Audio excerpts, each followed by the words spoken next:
Hello and welcome to another video from the Activism, Influencing and Change programme at the London School of Economics and Political Science.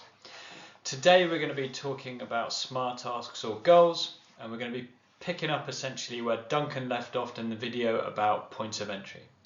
We're going to begin by looking at what makes an objective or ask SMART, and we're then going to look at how you can convert your points of entry into SMART asks or goals. A good place to start when thinking about SMART asks or goals is to unpick the acronym. The first two letters, the S and the M, refer to the particular changes that activists want to be, needing to be both specific and measurable. By this we mean that it's quite obvious to most people, even those who aren't intimately familiar with a wicked problem or system producing it, what the activists are trying to do. If possible, that change should be measurable or quantifiable to help with people understanding when it's being reached. The second two letters, the A and the R, refer to the goal needing to be both attainable and relevant. By attainable, we mean that the goal should be politically feasible, given what the activists know about the system that they're trying to change and both the resources and networks that they have themselves or are likely to be able to have in the future.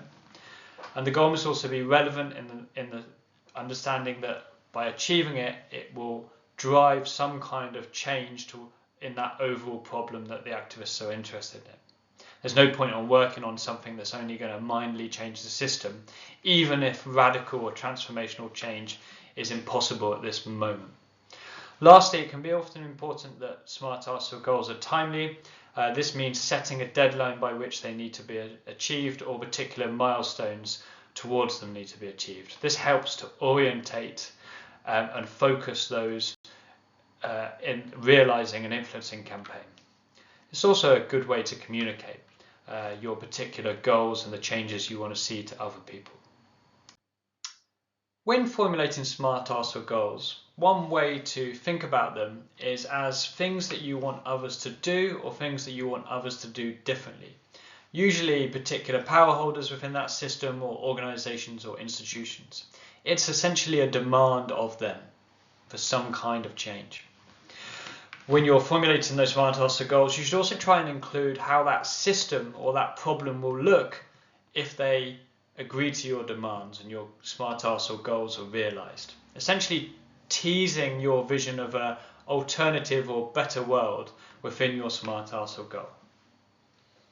If known, you should also name those specific stakeholders or power holders, be they individuals or institutions or population groups, with the power to make the changes that you want to see. Lastly, it's very rare for a particular influencing strategy to have less than a few SMART asks or goals. They're definitely going to have more than one based on how many points of entry you identified earlier on in your strategy influencing design process. In the case of having more than one SMART ask or goal, you should ensure that they're logically linked to one another and that you know the order in which they have to be achieved in order for your influencing strategy to be successful.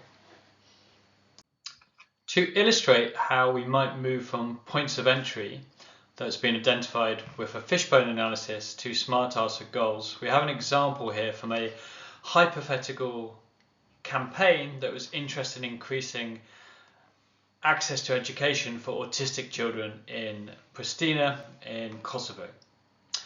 You can see that the activists have used a fishbone and they've identified various underlying causes of a lack of access to education for autistic children.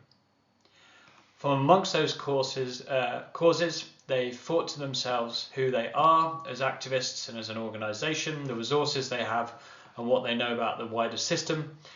And through that process, they've identified 3 points of entry which they're reasonably certain that they can work on and which will have an impact on changing or improving children's access to education.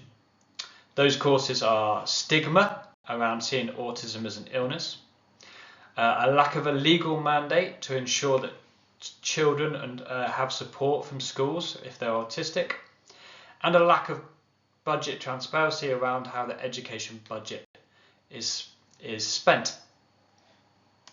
The next task for the activists is to take those points of entry and convert them into SMART asks or goals. Here you can see how each of the points of entry have been turned or formulated as smart tasks of goals. They include specific changes that need to happen. They include, where appropriate, stakeholders or power holders that need to do something differently. Some of them have quantifiable measurements of what success would look like, and they all have dates attached to them to orientate them to particular deadlines.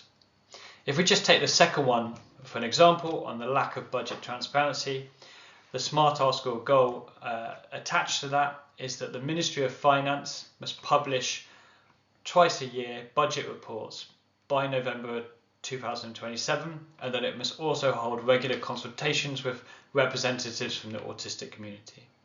Here we can see specific stakeholders named. We've got a date by when the budget reports must be published, the number that must be published yearly, and also a tangible meeting that must happen with members of the autistic community. When formulating SMART tasks or goals, there's often a leap that has to happen from the points of entry to those particular SMART tasks or goals that are easy to understand, attainable, relevant and timely. That leap can often happen from activists themselves, from their own understanding of the system they're trying to change and the problem that it's producing. But it's also the case that activists and influencers quite often turn to others for inspiration of what those SMART tasks or goals can look like. That may entail speaking to the people affected by the problem, those who've been working on the issue for a long time and researching it, for example, or even campaigns that have tried to change it and failed in the past. Another way that SMART tasks and goals often come about is when activists are pushing on what might be called open doors. They are trying to support legislation that might be in the works, for example, or they're getting behind a particular political or NGO campaign that's already in the works. There's nothing wrong with taking inspiration from them or formulating SMART task goals that help others to achieve their ends as well.